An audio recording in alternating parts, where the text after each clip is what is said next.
Welcome to Africa, Know Your Facts by Mary and Laura, hosted by Wiso.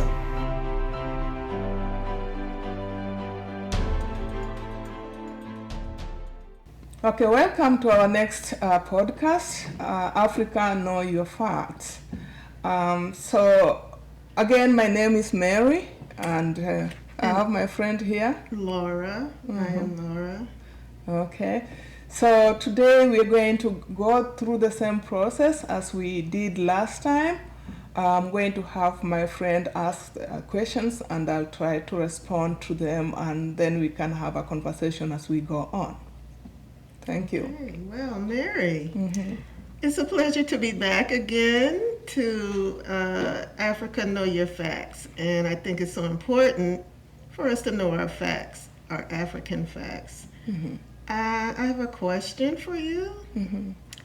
My first question would be, why is the continent of Africa referred to as the dark continent?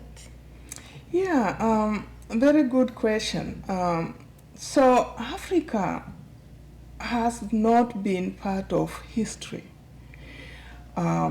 And there's a reason for that, because not many people knew what was going beyond Africa. And so because of that, there are so many stereotypes, propaganda, and myths that have been promoted out there about the continent.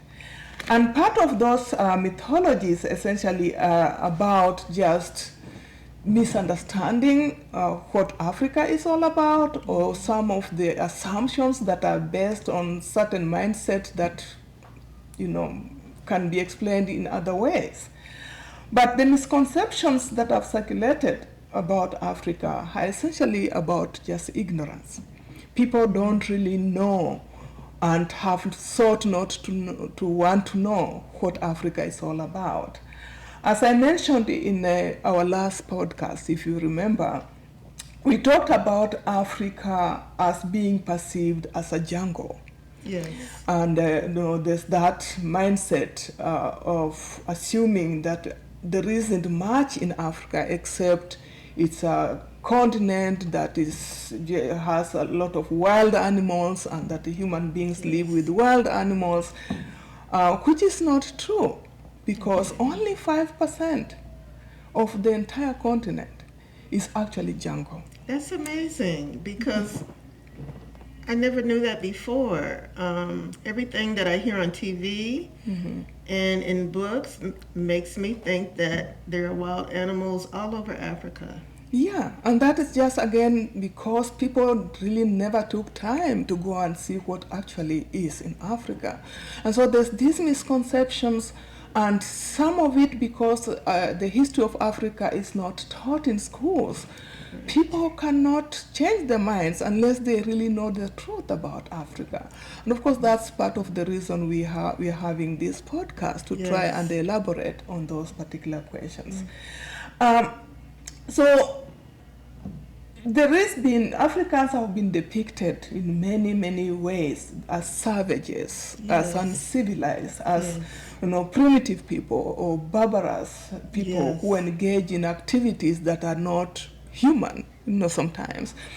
But of course, scholars have found out, who have gone there and searched for the truth, they found out that Africans just as intellectual, just as smart, and they've lived a very fulfilling life, just like anybody else around the world.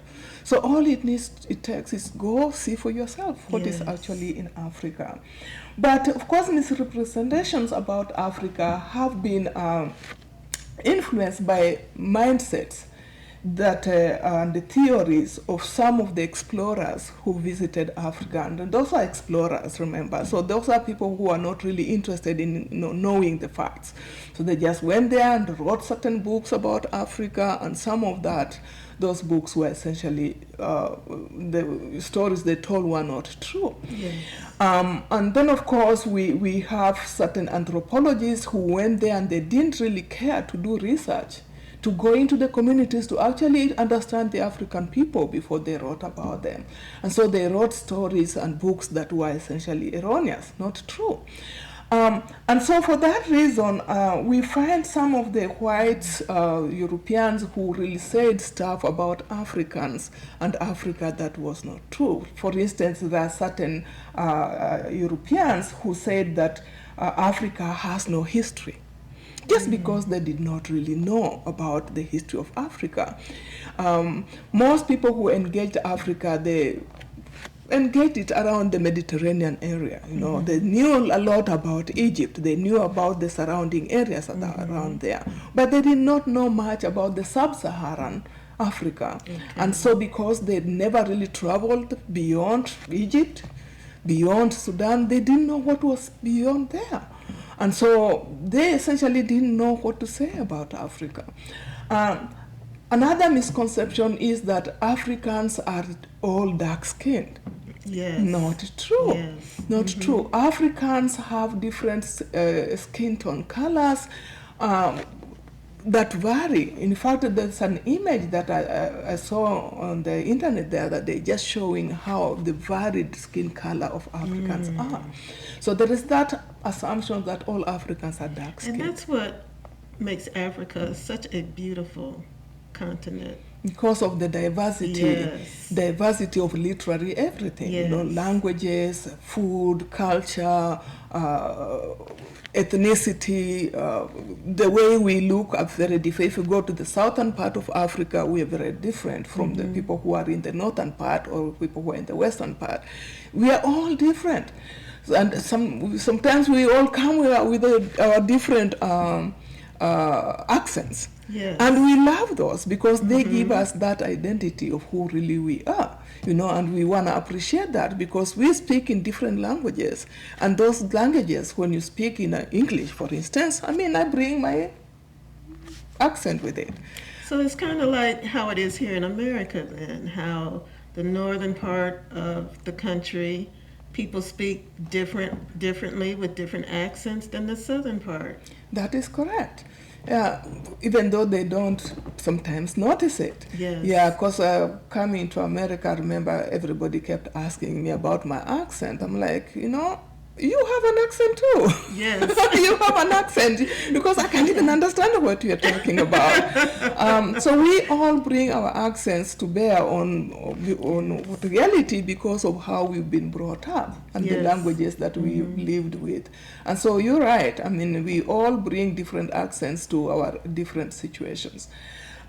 So essentially, it's just mindsets about Africa that have failed to really understand what Africa is about because Africa has not been at the center of studies.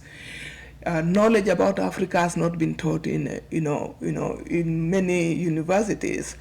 The British who visited Africa, the earliest period they went there was in the 1800s. So before the 1800s, they didn't know much about Africa. Or the Americans who visited Africa went there in the 1950s. And the little knowledge, and that was because of the Africans who had been brought to Americas who wanted to know more about Africa. So in the 1950s, they started wanting to explore Africa to get to know the history and where they came from. And that's when they started finding out about Africa. So the little knowledge in Americas that was taught about Africa was taught in the black colleges because the African Americans wanted to know about their history. But the European colleges were not teaching African history. And so they didn't know anything about that until way, way later after colonialism. So most of the knowledge, history, was buried. Yes. And it continues to be buried. That's why we still have these stereotypes and about Africa. Why do you Africa. think that the knowledge is buried? Why do you think the Europeans do not want the knowledge about Africans to get out? I think for number one, they just were not interested in Africa. They assumed that there isn't anything good from Africa. even though later on, once they found there was gold in Africa, they started going Yes. there. But initially they thought there wasn't anything there.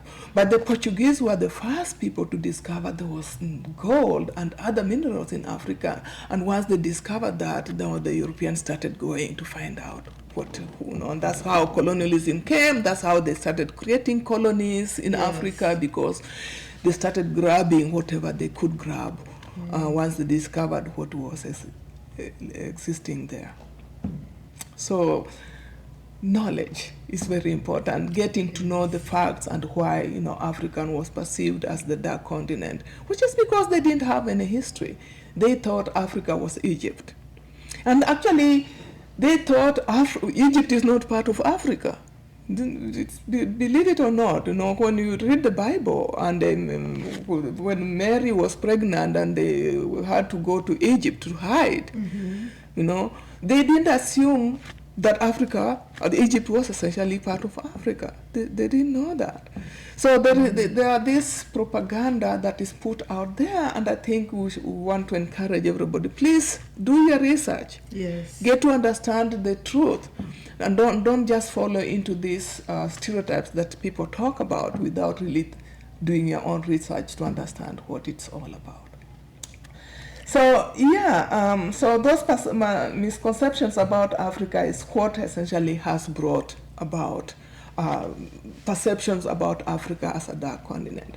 But in the 1950s, going into 1960s, Africans started learning, going to colleges and started learning about Africa and about this knowledge, and then they started writing about Africa. So we have African scholars coming up in the 60s and writing a lot about Africa, and their knowledge started opening up the way to people understand what Africa is all about. So there's a scholar that I know, John S. Mbiti, who essentially is a scholar of religious studies in Africa, who decided to just write about all the cultures of Africa. And that kind of opened up Africa, people learning about Africa and what they do and the languages. In Uganda, we have another scholar known as Okot Pibitek, who started engaging what these Europeans had written about Africa and say, you guys have misrepresented Africa. So he started writing a lot about the truth about Africa, and all that knowledge started coming out. And so people are starting to understand what Africa is all about.